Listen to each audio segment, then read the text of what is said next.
Hi praise the lord. దేవుని పరిశుద్ధ నామానికి స్తోత్రం కలుగును గాక. ఈరోజు దేవుని వాగ్దానము ఇర్మీయా గ్రంథము 6వ అధ్యాయము 16వ వచనమును చూద్దామా. మేలు కలుగు మార్గం ఏది అని అడిగి అందులో నడుచుకునుడి. ఆమేన్. హల్లెలూయా.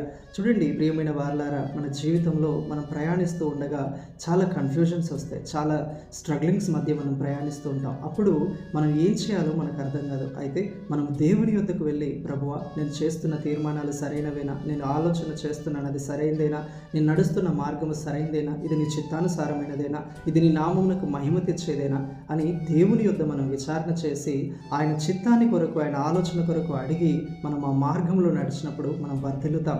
దైవికమైన రక్షణను, నిత్యానందమును, నిత్య సుఖమును, నిత్య జీవమును మనం పొందుకునేవారుగా ఉంటాం.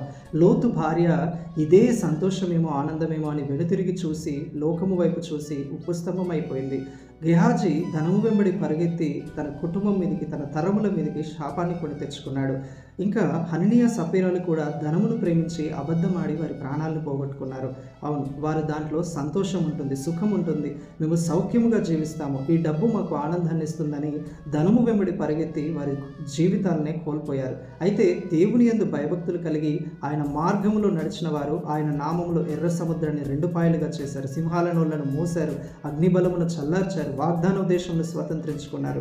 అయితే ఈరోజు నీవు నడుస్తున్న మార్గం ఏమైందో నీవు దాన్ని విచారించి, అది నీకు మేలు చేస్తుందా, అది నీకు సంతోషాన్ని ఇస్తుందా తెలుసుకొని దానిలో ముందుకు సాగు. ప్రభువు నీకు తోడుగా ఉండి నీ కార్యములను సఫలం చేస్తాడు.